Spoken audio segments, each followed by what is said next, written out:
¿Conflicto? El conflicto armado interno es el contexto en el que se inscribe y se materializa la condición de víctima, pues el daño que se reconoce es el que deriva de una infracción del derecho internacional humanitario, y es el que regula los conflictos armados internos. ¿Qué es entonces un conflicto armado? ¿Cuáles son los criterios básicos que permiten identificarlo y reconocerlo, y en qué se diferencia de los disturbios internos o la criminalidad organizada? Los criterios básicos que permiten identificarlo y reconocerlo, y en qué se diferencia de los disturbios internos o la criminalidad organizada. Los convenios y los protocolos de Ginebra, que son el cuerpo normativo del derecho internacional humanitario, definen un conflicto armado interno a partir de 5 puntos. El primero, su ocurrencia dentro de los límites del territorio de un Estado. El segundo, la participación de 2 o más fuerzas contendientes, de las cuales al menos una sea un ejército regular o cualquier clase de tropas que esté al servicio del Estado. El tercero, en ambos bandos tiene que haber una mínima organización centralizada de la lucha, y los combatientes, aunque esto no signifique más que una defensa organizada o ataque, es calculado. El cuarto, las operaciones armadas se llevan a cabo planificadamente, por lo que no consiste en solo en encontronazos ocasionales más o menos espontáneos, sino que siguen una estrategia global. El quinto, las partes deben contar con un control territorial suficiente como para sostener operaciones armadas continuadas en el tiempo limitado o obstaculizar el accionar de su contraparte en un territorio, aunque no necesariamente puedan impedirle su incursión. En estos criterios se destaca el hecho de que los grupos armados no gubernamentales que participan en el conflicto armado deben disponer de una fuerza organizada, lo que significa que esté sometida a una estructura de mando, y que tenga la capacidad de mantener operaciones militares. Otro criterio que se tiene en cuenta para distinguir un conflicto armado de una situación de disturbios internos es la intensidad y la duración de la violencia. La tipología de los conflictos armados contemporáneos. Un conflicto armado interno se diferencia de una situación de disturbios internos si registra más de 1000 muertes por violencia política al año, si este nivel de violencia se prolonga en el tiempo. Los gubernamentales disponen de la capacidad militar y el control territorial necesario para sostener el esfuerzo militar de la confrontación armada. A estos criterios debe agregarse el propósito de los combatientes si es que queremos diferenciar el conflicto armado de una situación de criminalidad organizada. Proyecto antagónico. Deben estar representados por las partes en conflicto. La insurgencia tiene un proyecto ideológico que reclama un proyecto de sociedad distinto del Estado, y que pretende imponer mediante el derrocamiento de este como reacción y contención. Los grupos paramilitares surgen como fuerzas contrainsurgentes que pretenden defender o sostener el proyecto de sociedad que garantiza el Estado, o por lo menos el que le garantice la preservación de sus intereses. Hagamos una analogía para comprenderlo. En el conflicto armado las partes luchan por preservar o cambiar el juego, mientras que en la criminalidad organizada no se quiere cambiar el juego. Se disputa es la violación o el respeto de las reglas del juego. El crimen organizado quiere prorrogar la violación de las reglas de juego que ya existen, porque de ello depende su lucro económico. Simplifiquémoslo de la siguiente manera: los criminales organizados no quieren ser comunistas, tiene ser capitalista. El hecho de que las partes enfrentadas tengan proyecto de sociedad antagónicos no significa por sí mismo que haya un conflicto violento de más o que haya una polarización nacional en torno a ambos proyectos opuestos, pues sí, así pues estaríamos en presencia de un tipo de conflicto armado interno, la guerra civil.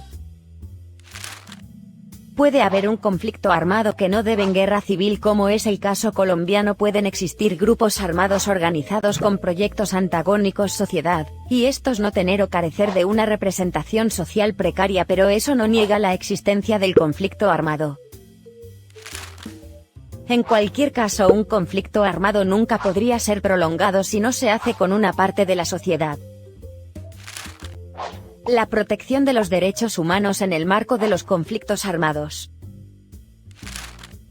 La guerra ha acompañado al hombre durante toda su historia. Un conflicto armado es un enfrentamiento violento entre dos grupos humanos de tamaño amplio. Generalmente tiene como resultado muertes y destrucción.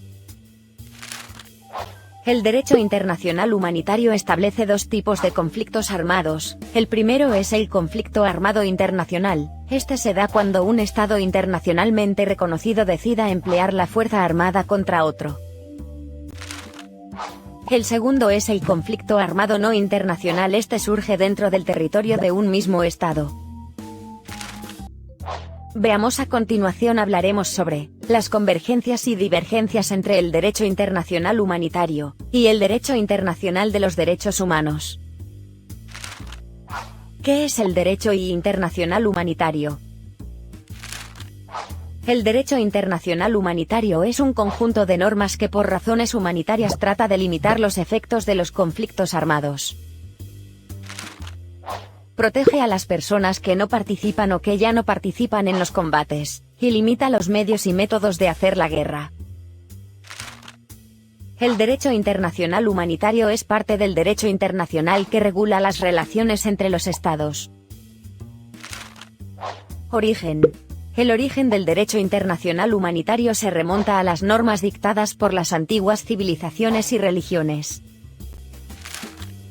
El derecho internacional humanitario se encuentra esencialmente contenido en los 4 convenios de Ginebra de 1949. Estos convenios se completaron con otros 2 tratados, los protocolos adicionales de 1977 relativos a la protección de las víctimas de los conflictos armados.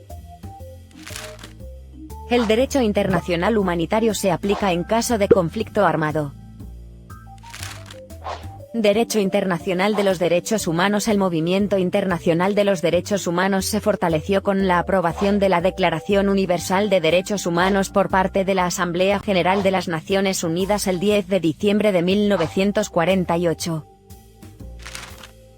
Una serie de tratados internacionales de derechos humanos, y otros instrumentos adoptados desde 1945 han conferido una base jurídica a los derechos humanos inherentes, y han desarrollado el conjunto de derechos humanos internacionales.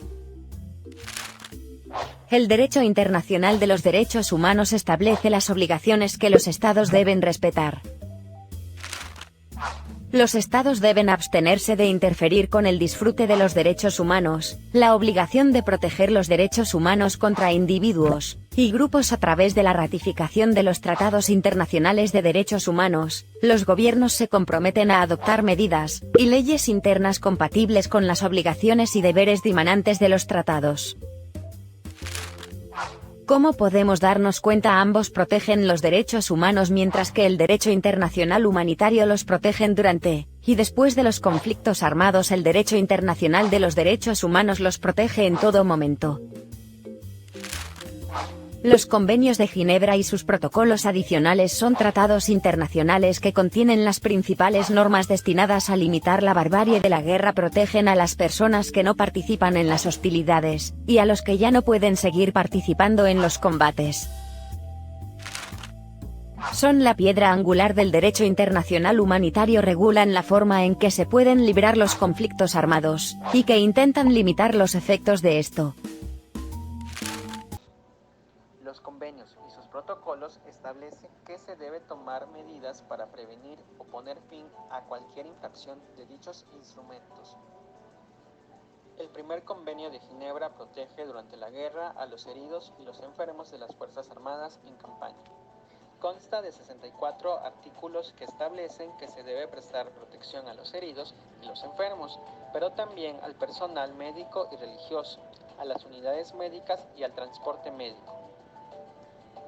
El segundo convenio de Ginebra. Este convenio reemplazó el convenio de La Haya de 1907. Consta de 63 artículos aplicables específicamente a la guerra marítima. Protege a los buques hospitales. El tercer convenio de Ginebra se aplica a los prisioneros de guerra. Este convenio reemplazó el convenio sobre prisioneros de guerra de 1929. Consta de 143 artículos. Se ampliaron las categorías de personas que tienen derecho a recibir el estatuto de prisionero de guerra, de conformidad con los convenios 1 y 2. Se definieron con mayor precisión las condiciones y los lugares para la captura. Este convenio establece el principio de que los prisioneros de guerra deben ser liberados y repatriados sin demora tras el cese de las hostilidades activas. El Cuarto Convenio de Ginebra protege a las personas civiles incluso en los territorios ocupados.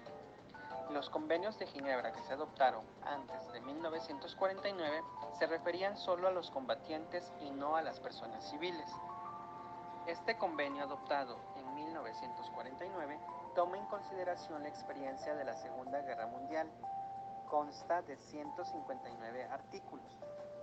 La mayoría de las normas de este convenio se refieren al estatuto y al trato que debe darse a las personas protegidas y distinguen entre la situación de los extranjeros en el territorio de una de las partes en conflicto y la de los civiles en territorios ocupados. Define las obligaciones de la potencia ocupante respecto de la población civil y contiene disposiciones precisas acerca de la ayuda humanitaria que tiene derecho a recibir la población civil en territorios ocupados. Artículo 3 común. El artículo 3, común a los 4 convenios de Ginebra, marcó un gran avance, ya que abarca los conflictos armados no internacionales. El artículo 3 común establece las normas fundamentales que no pueden derogarse. Establece que se debe tratar con humanidad a todas las personas que no participen en las hostilidades o que caigan en poder del adversario. Establece que se debe recoger y asistir a los heridos y los enfermos. Concede al Comité Internacional de la Cruz Roja el derecho de ofrecer sus servicios a las partes en conflicto. Insta a las partes en conflicto a poner en vigor la totalidad o partes de los convenios de Ginebra.